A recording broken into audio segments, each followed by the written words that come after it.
Kementerian Agama Provinsi Kepulauan Riau, Bapak Dr. Haji Mabid Jamal, yang kami hormati Wali Kota Batam atau yang mewakili, dan yang kami hormati Bapak narasumber pertama, Bapak Profesor Dr.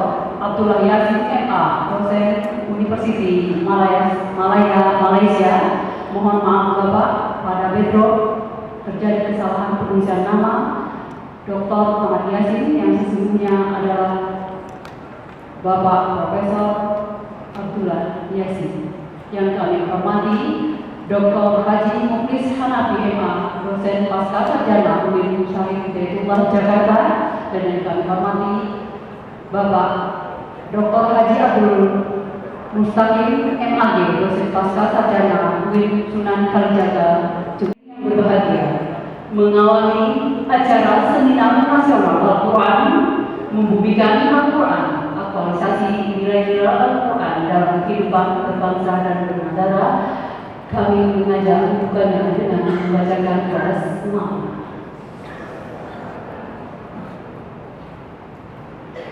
Quran dibaca, lampunya redup, saya terdengar ajakan makan.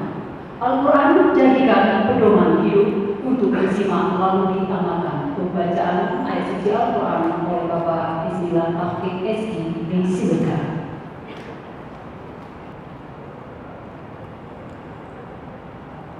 أعوذ بالله من الشيطان الرجيم.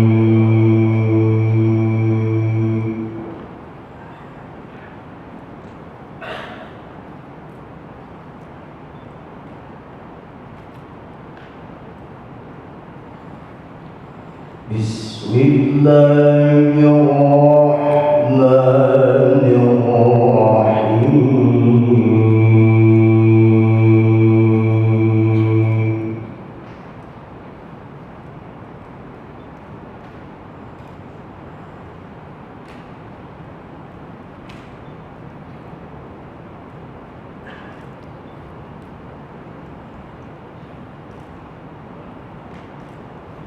إن هذا القرآن يهدي للتي هي أقوم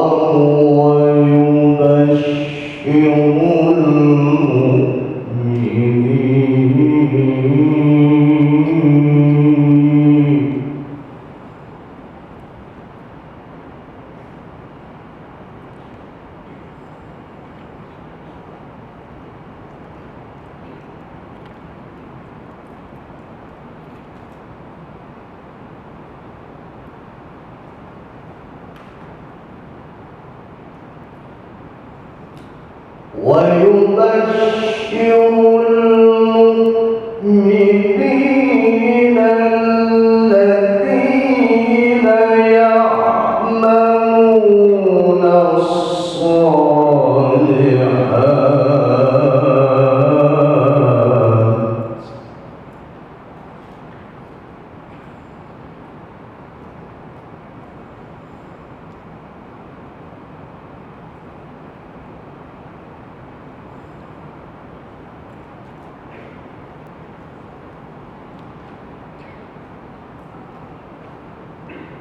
الذين يعملون الصالحات أن لهم أجرا كبيرا.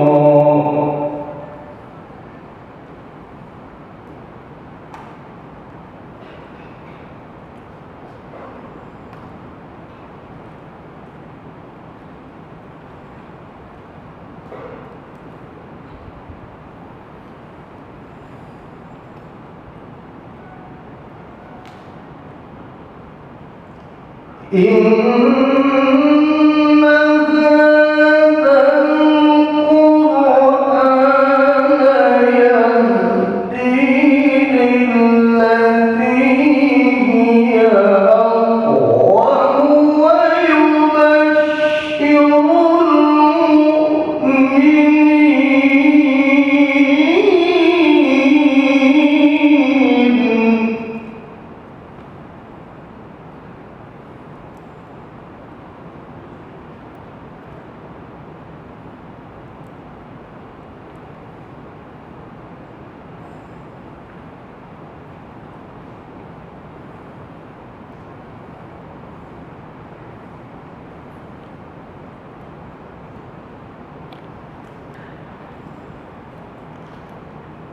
الذين يعملون الصالحات أن لهم أجرا كبيرا.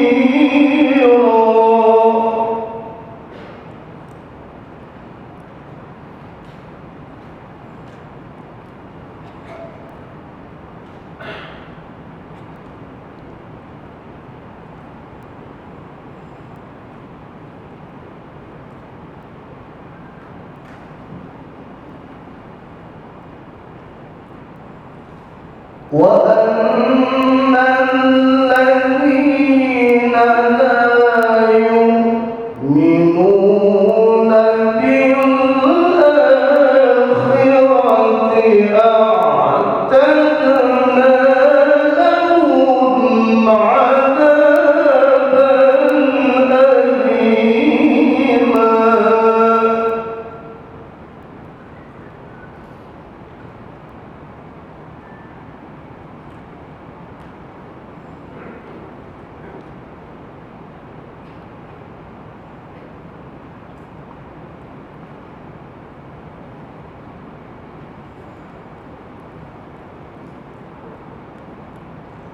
ويدعو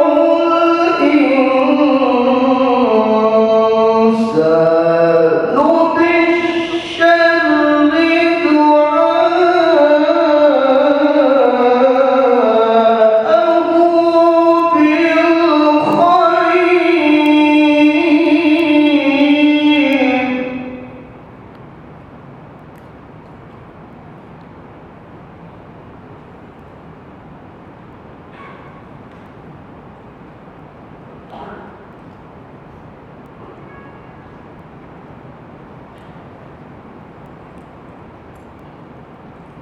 ويدعو الإنسان بالشر دعاءه بالخير.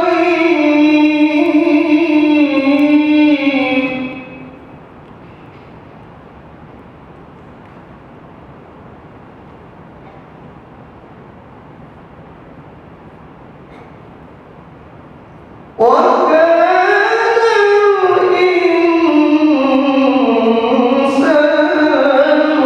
عجولا.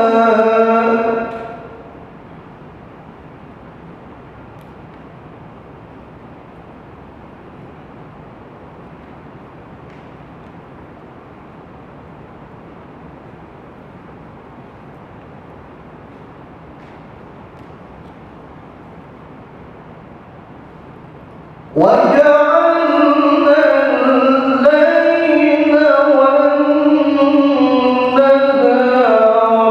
آيتين.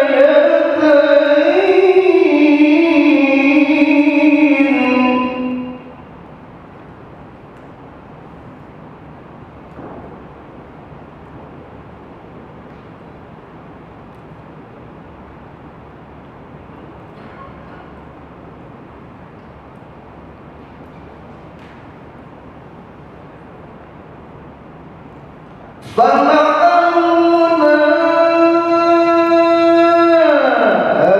آية الليل وجعلنا آية النهار.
لتبتغوا فضلا من ربكم ولتعلموا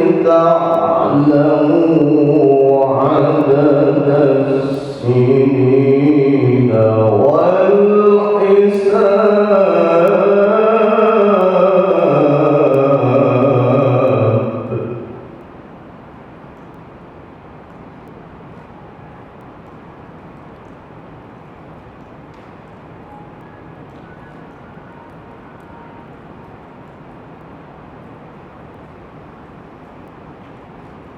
وكل شيء فصلناه تفصيلا.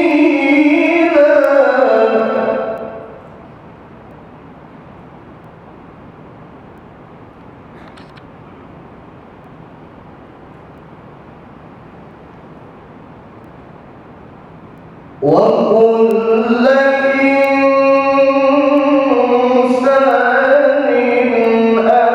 ألزمناه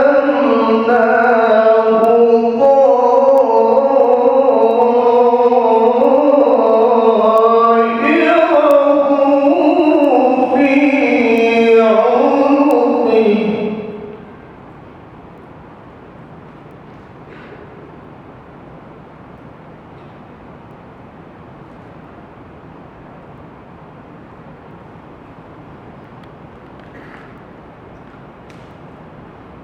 ونخرج له يوم القيامة كتابا يلقاه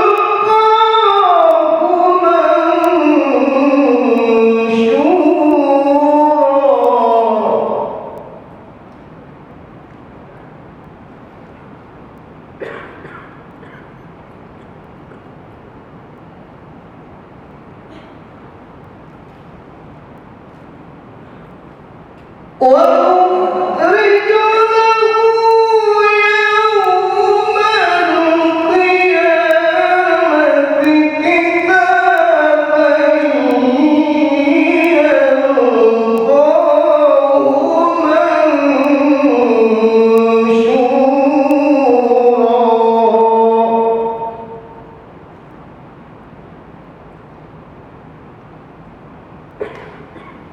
اقرأ كتابك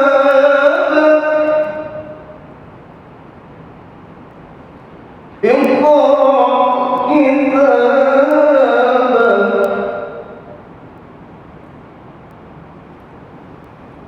اقرأ كتابك كفى بنفسك اليوم عليك حسيبا.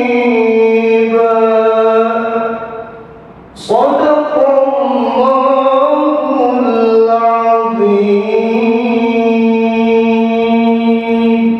السلام عليكم ورحمة الله وبركاته.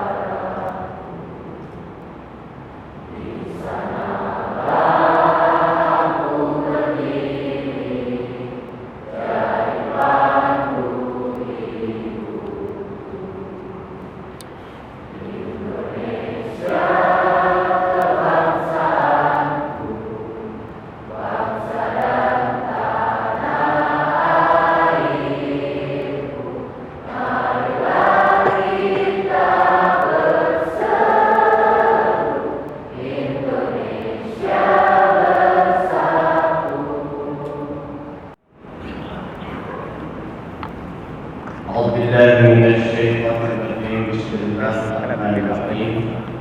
الحمد لله حمدا ناعمين حمدا شاكرين حمدا يوافي نعمه ويكافي مزيدا. اللهم ارحمنا بترك المعاصي أبدا ما أبقيتنا، وارحمنا أن نتكلف ما لا يعلم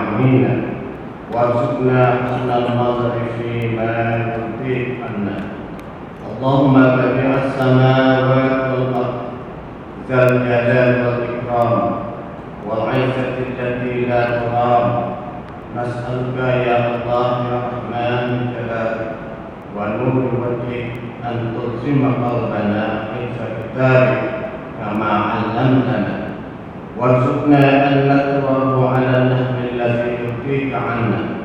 اللهم بديع السماوات والأرض ذا الجلال والإكرام والعزة التي لا ترام، نسألك يا الله يا رحمن جلالك ونور وجهك أن تنور كتابك بصرنا وتطلق به لساننا وأن تفرج به عن قلبنا وأن تشرح به صدرنا وأن تغسل به بدننا، فإنه لا يعيننا على الحق غيرك ولا يؤتيه إلا أنت، ولا حول ولا قوة إلا بالله العلي العظيم. اللهم نور قلوبنا بتلاوة القرآن وزين أخلاقنا بتلاوة القرآن وحسن أعمالنا بذكر القرآن ونجنا من النار بكرامة القرآن وأدخلنا الجنة بشفاعة القرآن. اللهم طهر قلوبنا بالقرآن الكريم، اللهم زك نفوسنا بالقرآن الكريم، اللهم اجعلنا من أهل القرآن الذي هم أهلك وخاصتك يا أرحم الراحمين.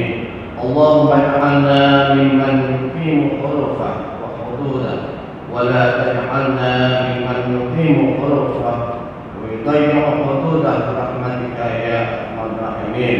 ربنا هب لنا من أزواجنا وذرياتنا قرة أعين واجعلنا للمتقين إماما. اللهم أرنا الحق حقا وارزقنا اتباعه وأرنا الباطل باطلا وارزقنا اجتنابه. ربنا آتنا في الدنيا حسنة وفي الآخرة حسنة وقنا عذاب النار. وصلى الله على محمد وعلى آله وصحبه وسلم. سبحان ربك رب العزة عما يصفون وسلام على المرسلين والحمد لله رب العالمين.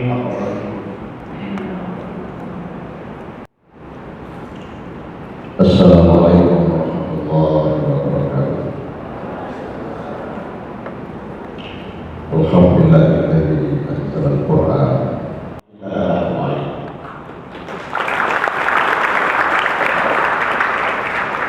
Saya yang maaf apabila yang berbeda. Assalamualaikum warahmatullahi wabarakatuh.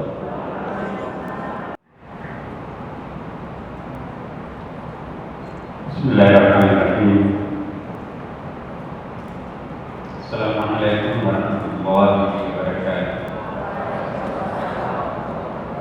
Selamat pagi dan salam sejahtera untuk kita semua. Alhamdulillahilladzi 'allamal qalam 'allamal insana ma lam ya'lam. La ilaha illallah wa la Muhammadan wa rasuluh.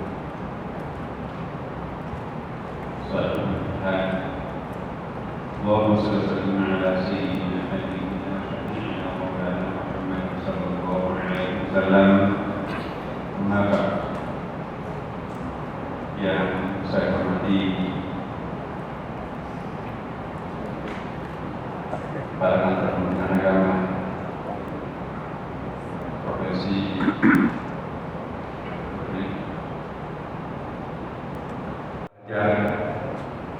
semoga diberkahi Allah Subhanahu wa taala. Wabil khusus yang saya muliakan para ulama di sini hadir Ketua Majelis Ulama Kota Batam, para undangan yang berbahagia. Sangat tepat satu sisi kita menyelenggarakan seksi hura-huranya syiarnya Al-Quran, tapi pada sisi lain kita juga melakukan penghayatan pendalaman makna Al-Quran. Harus bagus antara kekuatan Syiah atau SCO dan kekuatan penghayatan pendalaman atau force. Jadi force dan SCO ini harus paralel. Karena itu ketika dulu saya menjadi dirjen di Masjid Islam, saya memang menekankan supaya MTQ ini tidak monoton, supaya ada makna lain yang bisa kita peroleh, maka kita pun juga harus melakukan sesi pendalaman Al-Quran. Sebab Quran itu menurut Ibnu Abbas laksana intan berlian. Setiap sudut-sudutnya itu memancarkan rona dan cahaya yang berbeda, walaupun ini satu benda. Tahun berat untuk Kementerian Agama tahun ini. Berat bukan hanya karena di sini kita akan melakukan pemilihan umum, pemilihan presiden, pemilihan legislatif. Masyarakat kita di bawah itu terpecah-pecah oleh pemilu kada. Tugas Kanwil bagaimana mengedit kembali, mengutuhkan kembali, solidify kembali. Bukan cuma itu.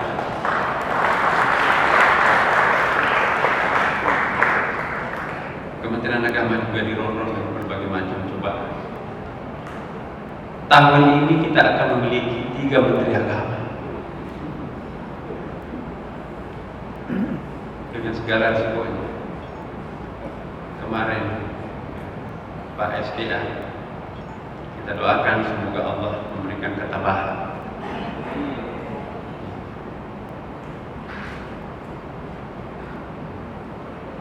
Bapak Ibu sekalian, saya mohon kepada kita semua, siapapun beliau, dia pasti punya keringat untuk memakmurkan maghrib mengaji. Kita doakan semoga tabah menghadapi ujian yang berat ini. Ala hadiniyah al-Fatihah.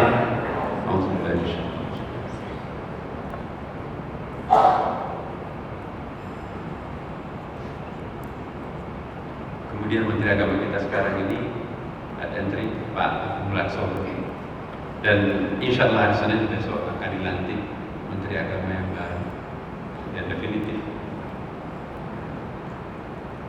Dan ke depan Kementerian Agama bukan sepi daripada tantangan, sebab Kementerian Agama itu akan menjadi adres perhatian mata memandang. Ya. Kehadiran Kementerian Agama tentu tidak semua paradigmanya orang sama. Ada orang yang ingin mengkerdilkan Kementerian Agama, tapi juga ada orang yang ingin membesarkan Kementerian Agama. Ini sebuah tantangan para kanwil dan kita semua yang hadir di sini. Apa jadinya Kementerian Agama kalau organ-organ tubuhnya itu dipreteli di bawah Tuhan? Masih akan berfungsi normal kah atau tidak? Terserah sejarah yang akan mengevaluasi nanti.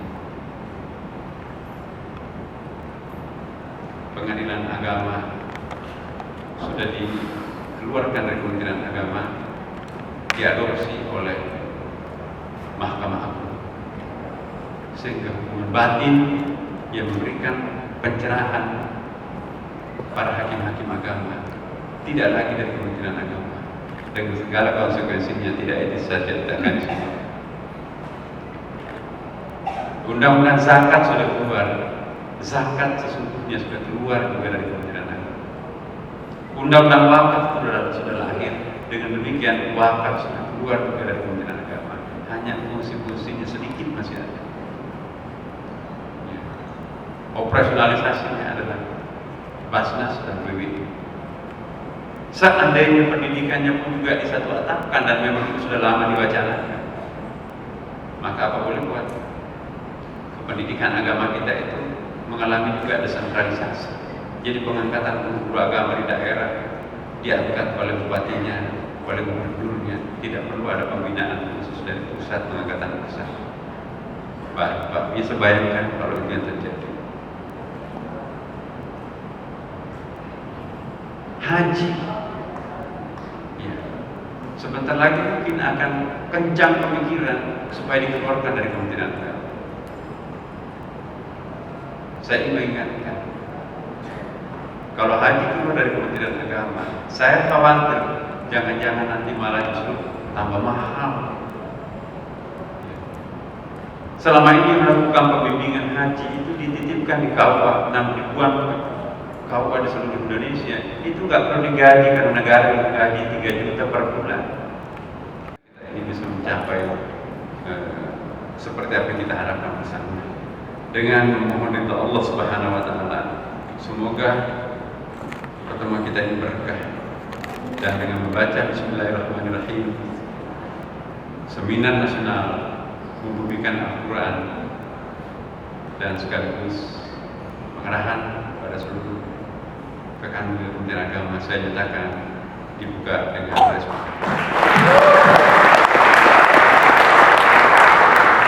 Demikian doa saya. Allahumma fatilafan. Wassalamualaikum warahmatullahi wabarakatuh.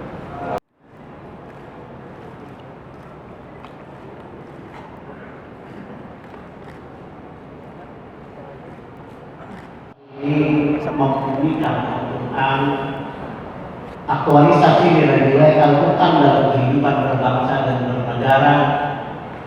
Mari kita awali dengan berserah diri kepada Allah dengan mengucap sama-sama bersemangat. Bismillahirrahmanirrahim.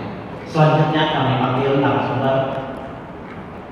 Persilakan Bapak kami Profesor Dr. Abdullah Yasin dengan hormat ulang untuk kemudian berikutnya Bapak Dr. Haji Hanafi,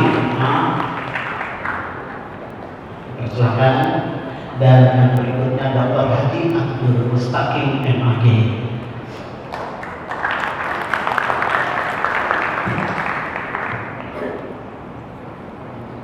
Beliau pakar, memang beliau adalah jurusan tafsir. Yang ketiga, kita juga mengikuti yang tadi disampaikan oleh Pak Wamen, seorang filsuf, walaupun S3-nya beliau dari tafsir juga ya, tapi S2-nya seorang falsafah. Yang tadi menjadi renungan hari ini bagaimana nilai-nilai mistis dalam kehidupan ini diperlukan sebagai estetika yang tertinggi nilainya. Hadirin yang berbahagia, saya ingin bacakan dulu para biodata beliau ini. Yang pertama adalah Profesor Dr. Abdullah Yasin. Beliau ini lahir di Pulau Terong, pada tanggal 5 Juni tahun 1946. Tahunnya terbalik dengan saya. Tahunnya 1946, kalau saya 64. Beliau asli orang sini. Pendidikan beliau mulai sekitar di PGA, Tanjung Pinang, Pekanbaru, kemudian Jakarta, terus pernah di S2-nya S1 di Jami'ah Madinah, kemudian S2 di Riyadh, kemudian S3-nya di University Kristiana. Beliau ini pensyarah sepanjang masa kalau di Malaysia. Waktu saya di Malaysia, saya mengenal beliau ini, syarahan beliau sangat lengkap dan amat luar biasa. Ternyata orangnya kalau dulu saya nyangka orang Malaysia asli, sebenarnya. Beliau sekarang adalah ahli jabatan kuasa. Ahli jabatan ini dalam bahasa kita adalah apa gitu? Ahli jabatan kuasa Papua Negeri Persis, Malaysia. Mantan pegawai dakwah di Sini Konsuler Saudi Arabia, tentang Saudi Arabia di Kuala Lumpur, dan mantan dosen di PTPS Institut Pengajian Tinggi Islam Persis. Itulah yang dapat kami rekam dari biodata. Yang kedua adalah Dr. Hanafi. Beliau ini masih muda tapi ilmunya luar biasa. Nama Dr. Hanafi, tempat tanggal lahir Jakarta 18 Agustus 1971. Beliau sekarang bekerja di Pusat Studi Al-Quran di Jakarta, jabatan Dirjen Kemudian pendidikan beliau S1, S2, S3 ini adalah semua tafsir yang saya pernah tadi, dan banyak jabatan-jabatan lain yang tidak bisa kami sebutkan persatu, tapi mempunyai gambaran bahwa beliau adalah pakar dan Al-Quran dan semua pakar pada hal dinamika kalau menunjukkan masukan dan melahirkan manusianya. Kalau bahasa awam. Kemudian yang ketiga di dalam beliau adalah Dr. Haji Abdul Mustaqim bin Habib, kelahiran Purworejo 4 Desember 1972. Beliau seorang dosen di Universitas Islam UIN Sunan Kalijaga Jakarta. Sekarang jabatan beliau Direktur Kesehatan Al-Quran dan Hadis pada Suka. Beliau juga itu yang saya katakan, dua beliau adalah agama dan falsafah yang menjadikan hal ini menuntun kita untuk menjadi seorang muslim. Kemudian ketiganya adalah studi Islam, kasih tafsir, kasih sejarah dan suka. Jabatan beliau banyak yang kami sebutkan karena waktu sangat terbatas. Kita berikan waktu kepada narasumber ini, tiga narasumber hanya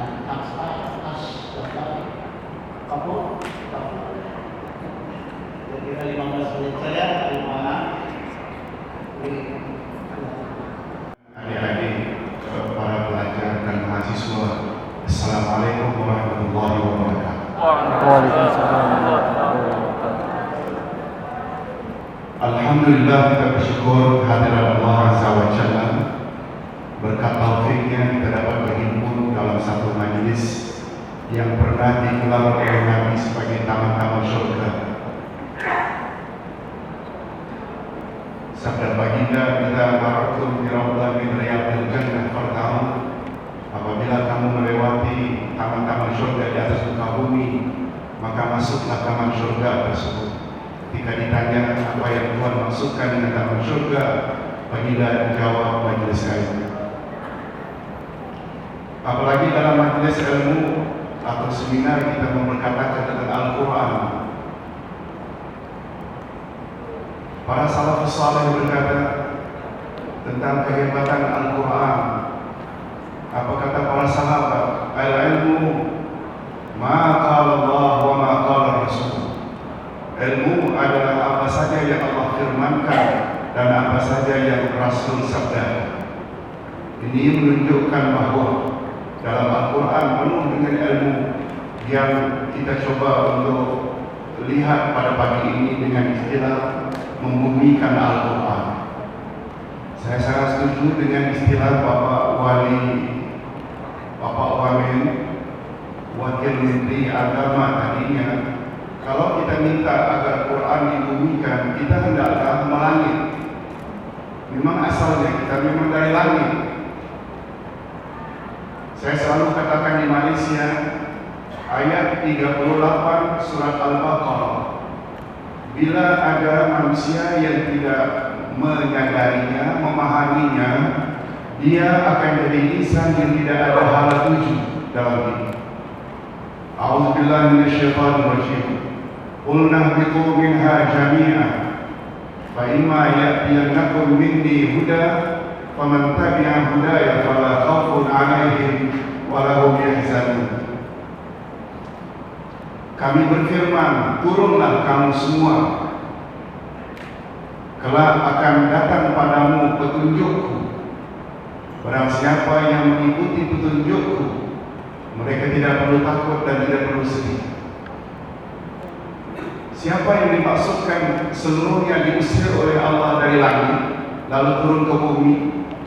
Menurut ulama tafsir Ahlus Sunnah wal Jamaah sepakat bahwa yang diusir oleh Allah itu adalah iblis, Adam dan Hawa. Mereka turun ke bumi, asal mereka di langit. Dan Allah berjanji, dan Allah tak pernah mengingkari janji. Faman tabi'a hudaya, siapa yang ikut petunjukku itu. Dan ulama tafsir Ahlus Sunnah wal Jamaah juga sepakat bahwa yang dimaksudkan petunjuk tersebut ialah Allah utus rasul demi rasul silih berganti, dan Allah turunkan kitab demi kitab dari langit ke bumi.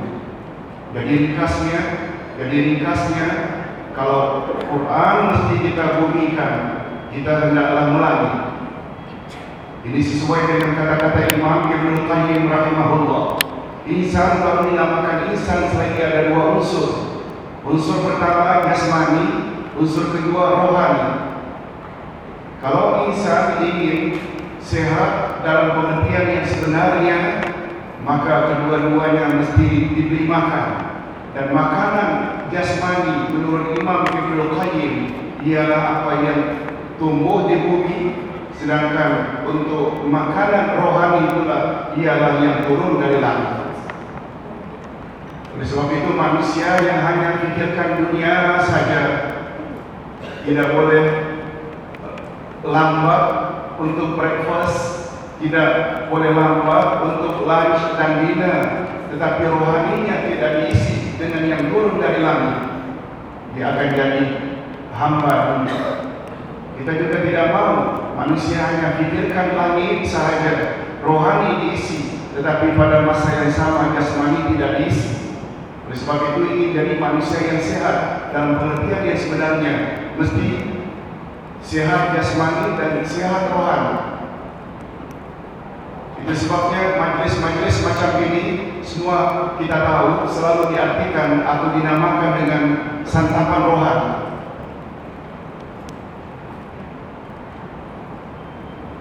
Bapak Ibu yang saya hormati dan adik-adik yang dikasihi,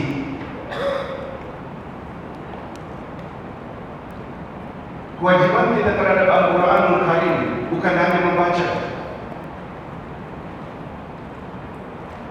Menurut Dr. Ahmad Asrar, salah seorang ulama besar dari Pakistan, dalam bukunya bahasa Urdu yang kemudian diterjemahkan dalam bahasa Arab, "Madza yajibu 'alal muslimina tijahal Quran?" Apakah kewajiban setiap orang Islam terhadap Al-Quran? Kata beliau ada 5. Al-imanu bihi, beriman pada Al-Quran, tilawatuhu, membacanya, al-fahmu bihi, memahaminya, yang keempat al-amalu bihi, mengamalkannya, dan yang kelima tablighuhu ilal akharin, menyampaikannya kepada orang lain. Jadi kalau kita umat Islam hari ini hanya baru beriman dan baca, walau bagaimanapun merdu suaranya, bagus tajwidnya, masih kurang dari separuh kewajiban terhadap Al-Quran baru dilaksanakan. Quran diturunkan bukan hanya untuk dibaca, untuk dijadikan pedoman. Mustahil Quran dapat dijadikan pedoman bila tidak dipahami. Oleh sebab itu, first step untuk mengamalkan atau membumikan Al-Quran mesti ada kefahaman terlebih dahulu terhadap Al-Quran. Saya ulang sekali lagi, kewajiban umat Islam terhadap Al-Quran ada 5. Pertama, beriman pada Quran. Yang kedua, tilawatuhu, membacanya. Yang ketiga, al-fahmu bihi, memahaminya. Kalau iman perlu kepada ilmu akidah, kalau tilawah perlu kepada ilmu tajwid, maka untuk memahami Al-Quran perlu kepada tafsir atau tadabbur Al-Quran. Setelah kita tadabbur dan memahami, baru bisa diamalkan. Setelah diamalkan pasti belum cukup, kita mesti sampaikan kepada yang lain. Hadirin dan hadirat rahimakumullah. Ayat pertama yang diturunkan, 5 ayat pertama dari surat Al-Alaq adalah ayat-ayat yang pertama-tama diturunkan ke muka bumi kepada Nabi Muhammad sallallahu alaihi wasallam. Iqra. Ada berapa kitab yang perlu kita baca? Setengah ulama tafsir mengatakan kitab yang perlu kita baca ada 2 saja.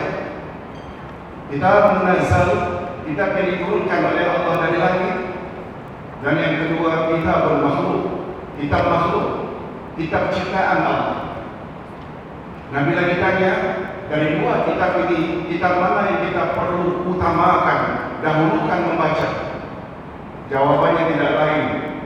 Yang perlu kita baca terlebih dahulu adalah kitab munazzal, bukan kitab makhluk. Kitab munazzal tentu saja bagi umat Nabi Musa alaihissalam adalah Taurat. Datang era Nabi Isa, kitabnya Injil. Dalam era Nabi Muhammad sebagai umat, sebagai Rasul terakhir adalah Al-Quranul Karim. Kitab munazzal kita perlu baca terlebih dahulu. Sedangkan kitab makhluk, ia membawa makna research, ia membawa makna kajian, penyelidikan, kajian terhadap bulan, bintang, tumbuh-tumbuhan, tanam-tanaman, semua ini disebut sebagai kitab makhluk. Kitab munazzal hendaklah dibaca terlebih dahulu. Sebab apabila kitab makhluk dibaca lebih dahulu, diketepikan atau Quran tidak difahami, ada kemungkinan walaupun dia seorang Muslim, dia akan menjadi penyokong kuat teori evolusi Darwin bahwa manusia berasal dari monyet. Padahal dalam Al-Quran ayat 5 surat Al-Hajj begitu jelas Allah menjelaskan, hei sekalian manusia, sekiranya kamu masih ragu lagi akan adanya hari berbangkit, ketahuilah olehmu bahwa manusia pertama aku jadikan dari tanah, kemudian kami jadikan daripada sperma, mani, kemudian dari segumpal darah, kemudian menjadi seketul daging. Kami letakkan di rahim ibumu menurut jangka masa yang telah kami tetapkan. Summa nukhrijukum tifla, kemudian kami keluarkan dalam bentuk baby atau bayi. Nah, gara-gara manusia membaca kitab makhluk, mengenepikan dan tidak mau faham terhadap kitab munazzal, akhirnya dia menjadi penyokong kuat teori evolusi bahwa manusia berasal dari monyet. Nauzubillah min dzalik.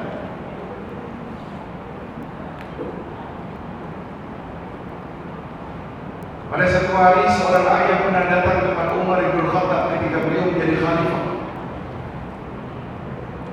Kata orang tua, ya Amirul Mukminin, anak saya degilnya, na'udzubillah. Lalu Umar minta supaya pulang saja dan esok kembali menghadap bersama anaknya yang nakal. Begitu menghadap, sebelum ayah berbicara, anak dulu yang tanya, ya Amirul Mukminin, selain ayah ada hak yang wajib ditunaikan oleh si bapa, apakah bapak juga ada kewajiban, atau dengan kata lain, anak ada hak terhadap bapaknya? Ada, kata Amirul Mukminin. Kalau boleh dia Amirul Mukminin, apa dia kewajiban-kewajiban sang bapa? Apa dia hak-hak anak? Kata Amirul Mukminin Umar bin Khattab, ayyam taqiya ummah. Pertama-tama ia hendaklah seleksi, menyaring bakal ibu dari anak-anaknya.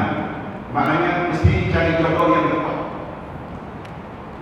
Yang kedua, kewajiban ayah terhadap anak, ayyuhasin asma, memberi namanya dengan nama yang baik. Yang ketiga, ayyu'allimahul Quran, hendaklah anak diajar dengan Al-Quran. Begitu mendengar penjelasan Amirul Mukminin, jawab si anak, ya Amirul Mukminin, ketiga-tiganya tidak dilaksanakan oleh ayah. Ayah kawin dengan seorang wanita Majusiyah, Zoroaster, penyembah api. Saya dinamakan oleh ayah setelah lahir dengan nama Khoyala.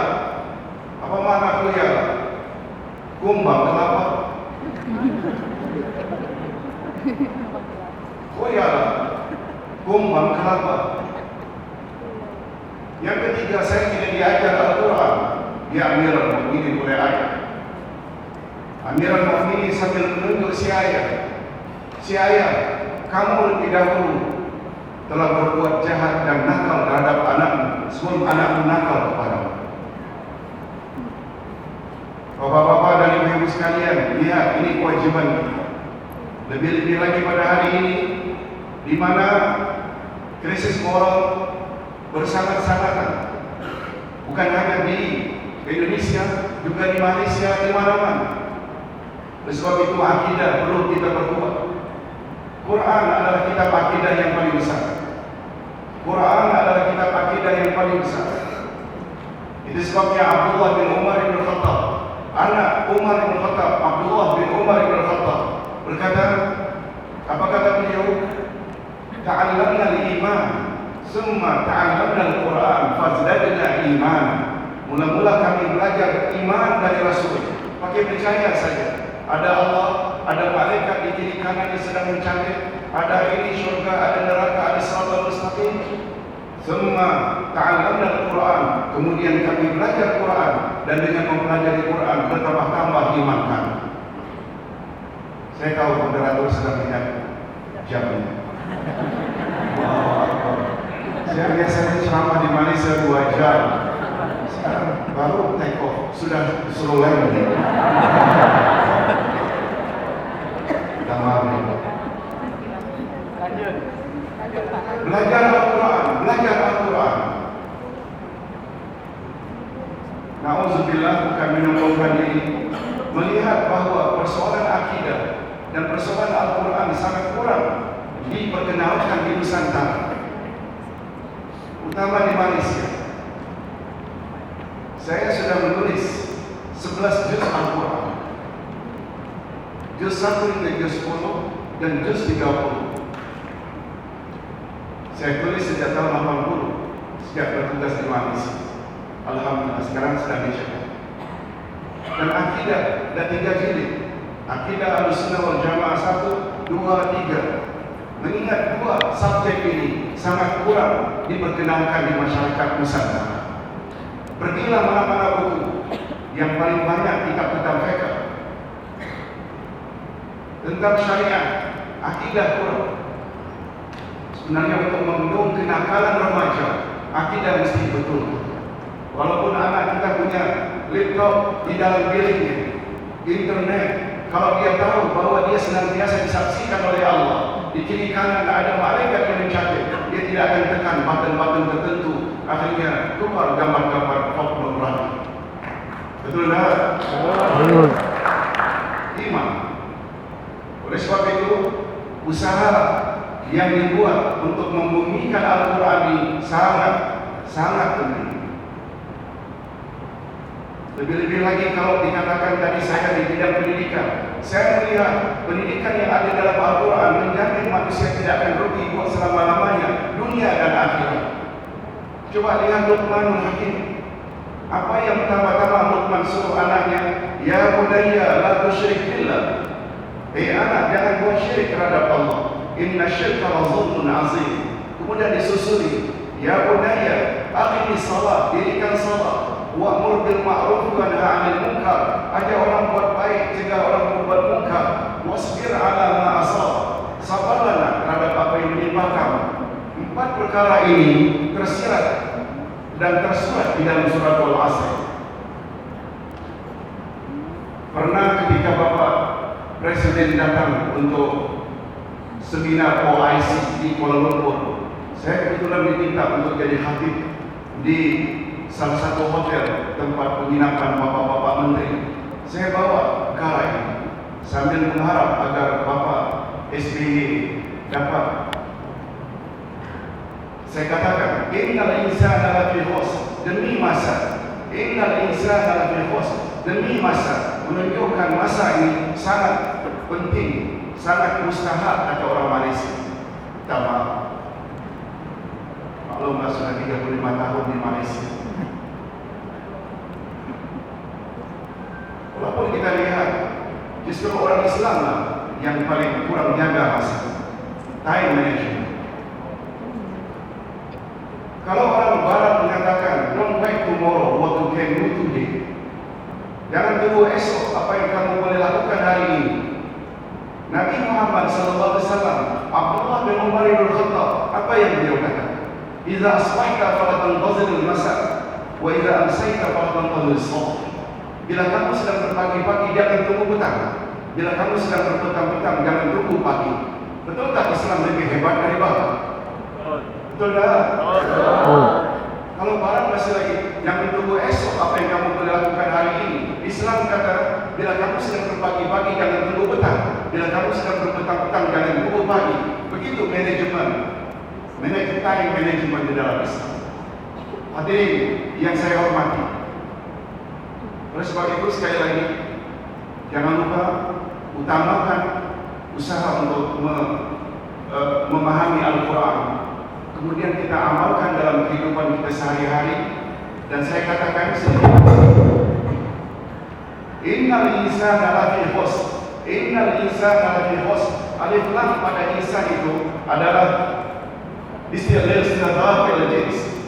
Alif lam pada insan itu, alif lam istilah jenis. Al-istilah jenis yaitu seluruh jenis insan. Apakah dia lelaki atau wanita?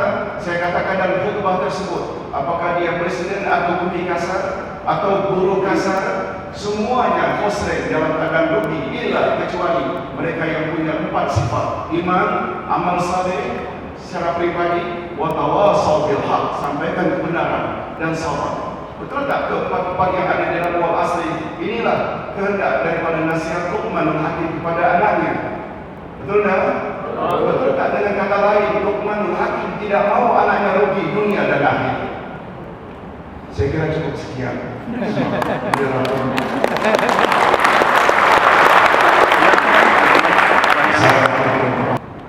Tantangan kita sebagai bangsa Indonesia yang sangat beragam itu adalah bagaimana kita merawat kebinekaan, kepelbagaian, keragaman dalam kehidupan berbangsa yang semakin hari semakin berat kita rasakan. Mengapa? Karena berbagai paham keagamaan, mulai dari yang bersifat lokal, yang bersifat transnasional, tumbuh subur.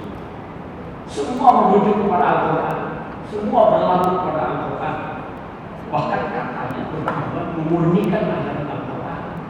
Tetapi apa yang terjadi? Yang terjadi adalah justru benih-benih konflik itu muncul, terutama yang bernuansa keagamaan, baik antar umat beragama maupun internal umat beragama. Semakin kita rasakan benih-benih konflik yang bernuansa keagamaan. Jadi problem keagamaan kita yang ini saya coba sampaikan dalam kesempatan ini, yang pertama adalah terkait dengan kesenjangan antara nilai-nilai luhur dalam Islam yang terkandung dalam Al-Quran dan hadis dengan perilaku dan sikap umat Islam dalam keseharian. Di sini saya ingin sampaikan ada sebuah hasil penelitian sosial yang bertemakan how Islamic are Islamic country. Sebenarnya seberapa Islamik negara Islam itu? Ini dimuat dalam Global Economic Journal tahun 2010. Kesimpulannya adalah bahwa perilaku sosial, ekonomi, dan politik negara-negara anggota OIC itu justru berjarak lebih jauh dari ajaran agama Islam dibanding dengan negara non-Muslim yang perilakunya itu dinilai lebih Islam. Itu dikatakan bahwa dari 208 negara yang disurvei, ternyata yang menduduki ranking pertama itu Selandia Baru. Indonesia yang mayoritas Muslim itu nomor 140. Arab Saudi yang ada Ka'bahnya 131. Negara yang jelas-jelas mencantumkan Islam, Republik Islam Pakistan nomor 147. Nah, terlepas dari setuju atau tidak setuju dengan penelitian ini, tetapi ada memang yang bermasalah dalam cara kita beragama. Jadi keragaman kita itu masih berada pada level semarak ritual untuk mengejar kesalahan individual, tetapi itu menyepelekan kesalahan sosial. Apa yang dikecam oleh ajaran Islam ternyata lebih mudah kita temukan di kalangan umat Islam di negara Islam, soal kebersihan, soal ketepatan waktu, dan lain sebagainya.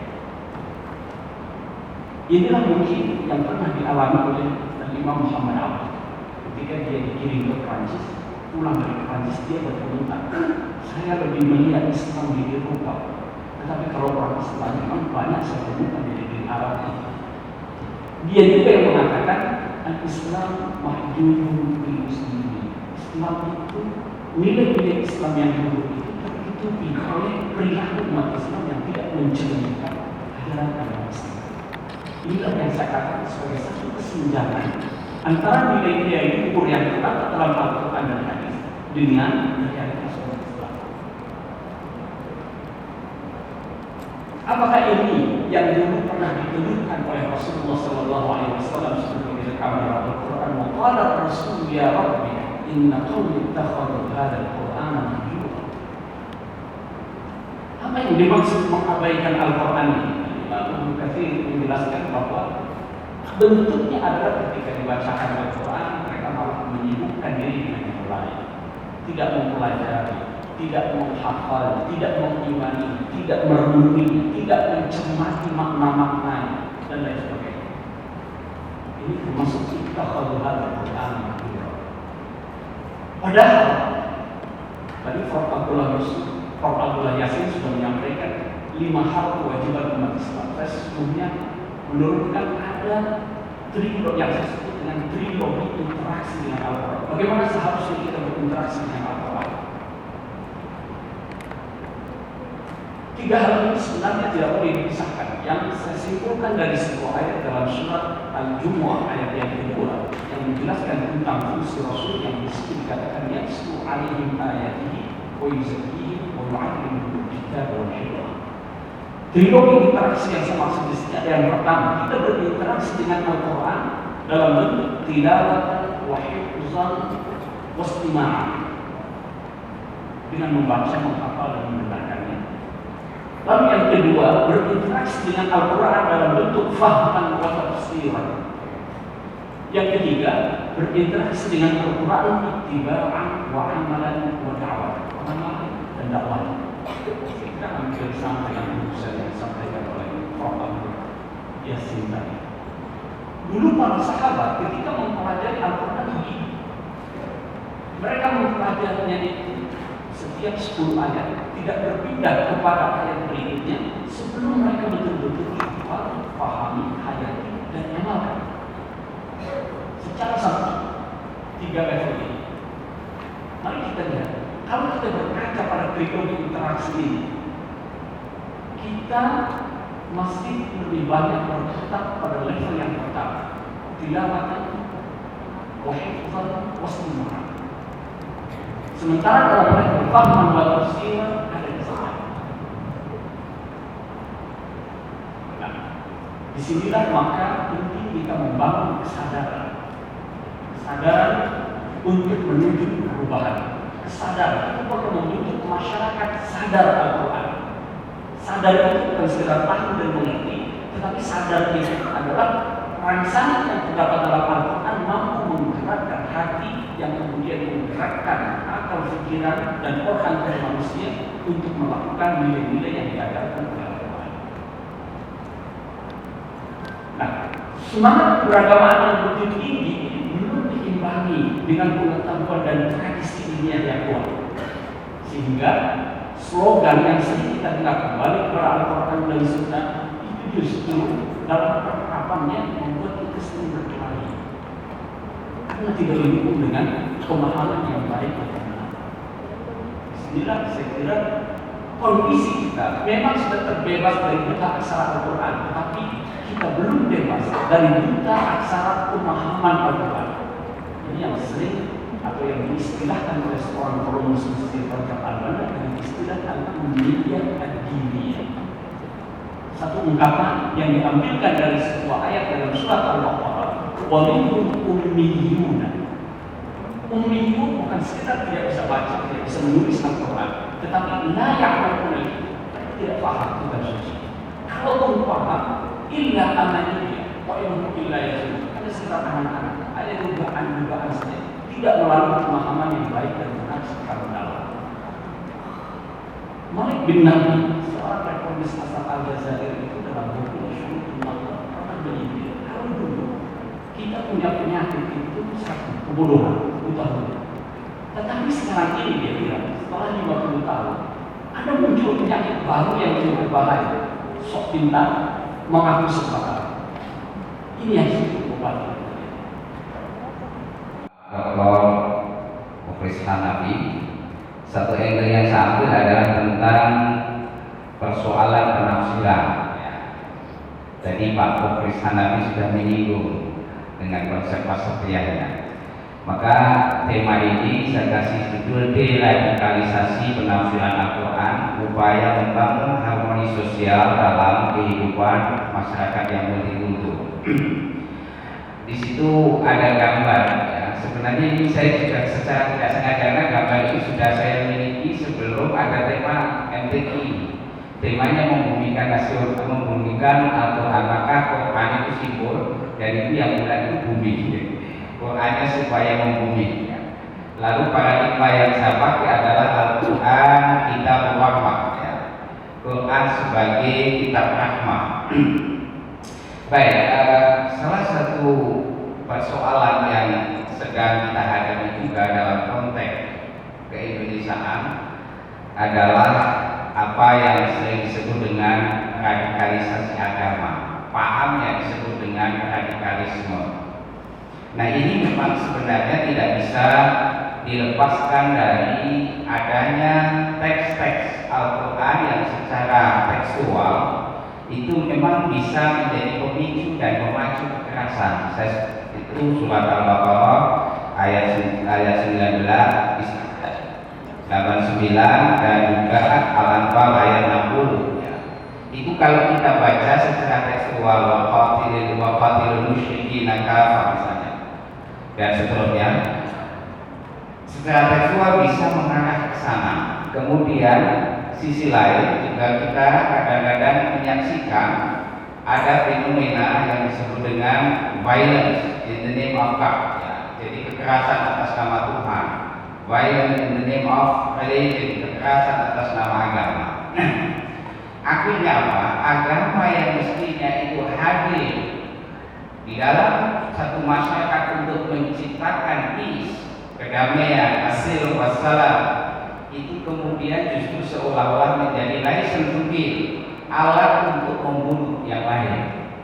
Ini saya kira menjadi satu problem ya, ketika kita tidak mencoba mengembalikan visi misi agama yang berbasis khususnya kalau dalam Islam berbasis Quran, maka harus dikembalikan kepada yang pokok, yakni bahwa Quran hadir sebagai rahmah bagi seluruh alam. Ya.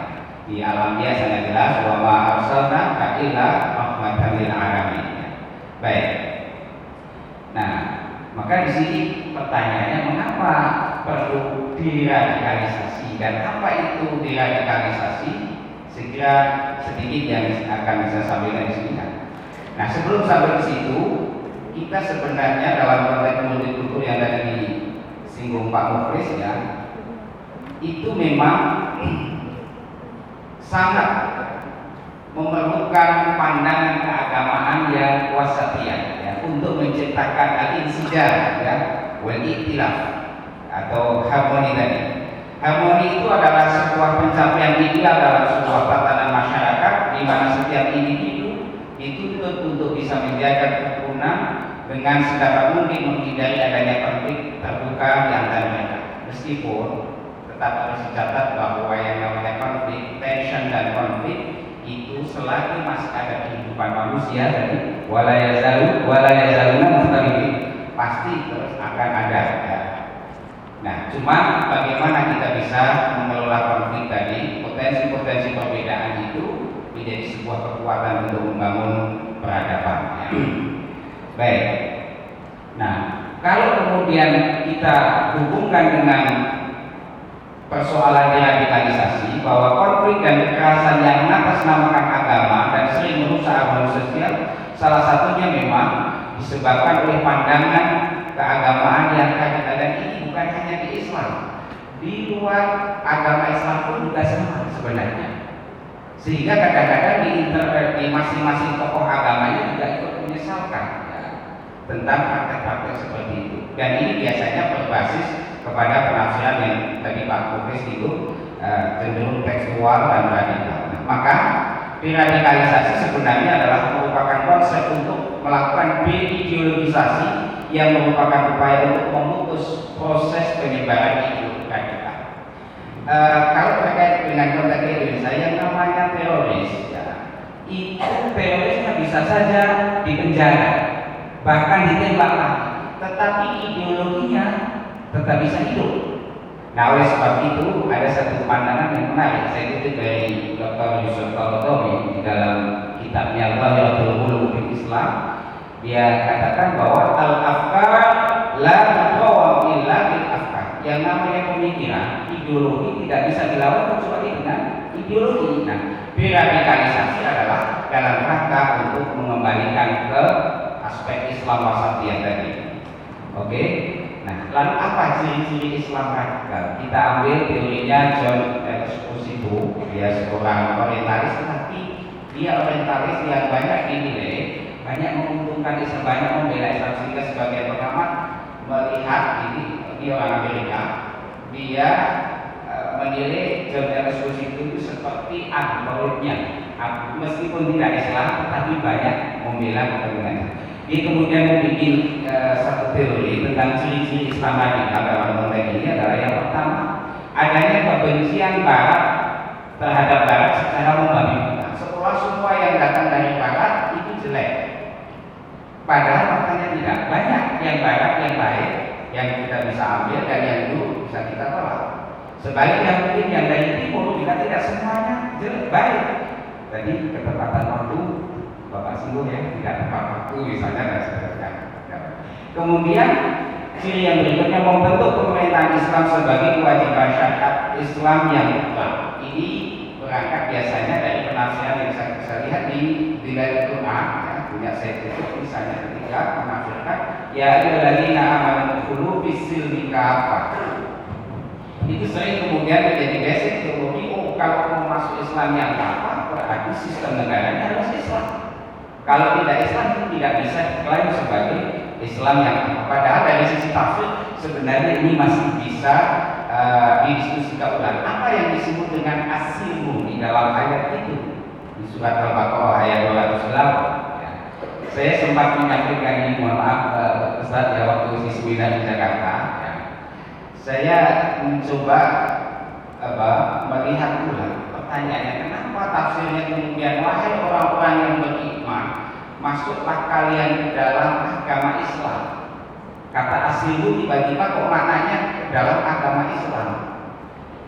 Kalau ditinjau dari sisi bahasa, ya, kita bisa baca misalnya di tafsirnya At-Tahrir wa Tanwir karya Dr.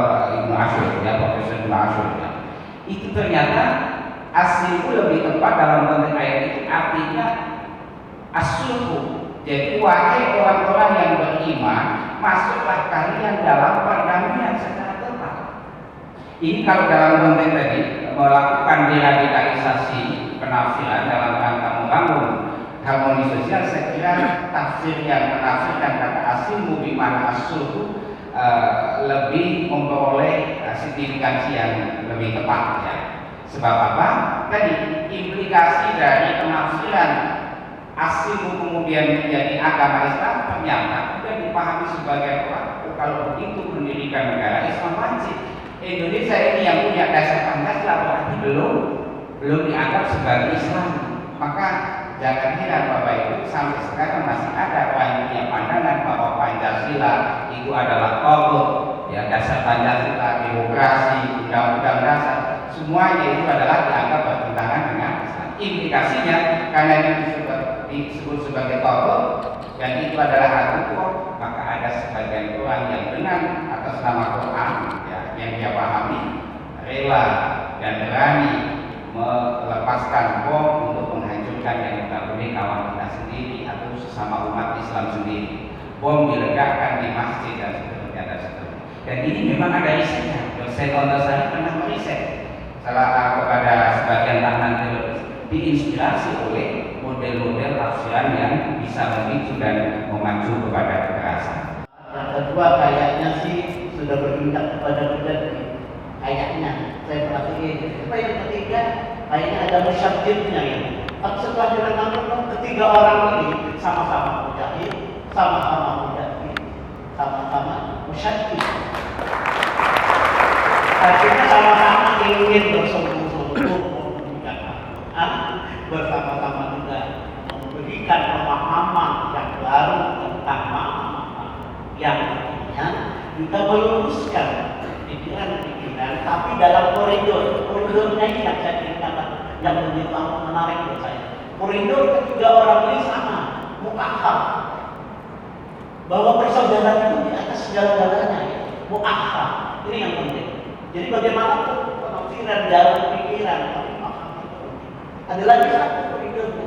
Kalau akhlak itu akan melahirkan orang yang muadil. Pasti orang yang beradab, santun. Ketiga-tiganya dilambangkan ini. Ketiga-tiga walaupun perbedaannya sama bahasa mungkin satu kesana dengan bahasa yang berbeda, tapi kita memahami. Untuk itu saya umumkan karena yang pertama ini tadi saya katanya hanya satu atau dua term. Saya nggak tahu karena saya ada di sepakat boleh kita pakai pak. Kalau aku salah kan dalam majlis barang lima. Saya ingin nanya dulu nih, karena ada orang pahaman untuk salah satu utama dalam majlis ini. Kalau boleh kita akhir kalau salah satu setengah satu saya minta kita boleh nggak? Oleh sebab itu kita jangan terlalu bangga dengan kemelayuan. Melayu itu bagus, tapi jangan terlalu bangga dengan kemelayuan. Bila kita tinggalkan Al-Quran, bila kita tinggalkan Islam. Sebab di Malaysia, mana-mana non-Muslim masuk Islam selalu dikatakan masuk Melayu. Begitu kebersamaan antara Melayu dan Islam. Sekali lagi, oleh sebab itu ingin menjadi bangsa suku Melayu yang maju, mereka mesti kembali kepada ajaran Al-Quran Karim dan Sunnah Nabi Sallallahu Alaihi Wasallam. Mohon maaf kalau dalam penyampaian tadi saya agak kurang bersemangat, sebab semalam sore baru keluar dari hospital Awal Bros karena rupanya kata dokter kuman di Indonesia tak sama dengan kuman di sana. Salah makan 2 hari terpaksa nginap di hospital. Dan mohon maaf sekali lagi karena program yang di Kuala Lumpur kami terpaksa berbeda. Terima kasih. Assalamualaikum warahmatullahi wabarakatuh.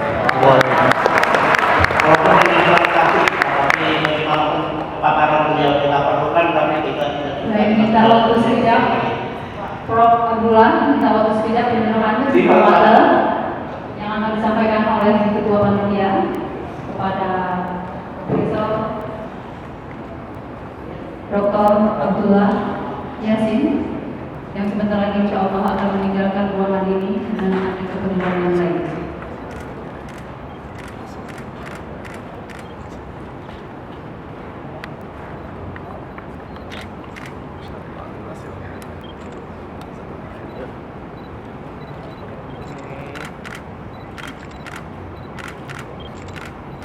Ya, terima kasih atas nama seluruh panitia masyarakat Provinsi Kepulauan Riau mengucapkan selamat jalan kepada yang terhormat Bapak Profesor Dr. Abdullah Yasin.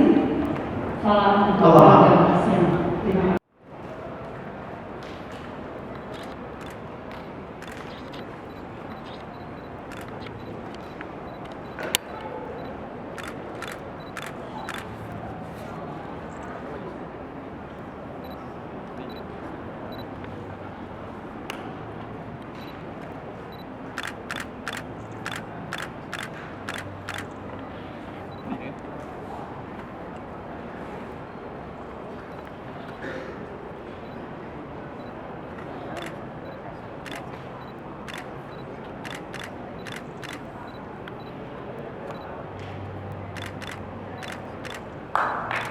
Ya, kita berikan aplaus kepada Pak Rizal yang sudah narasumber, juga Bapak Moderator.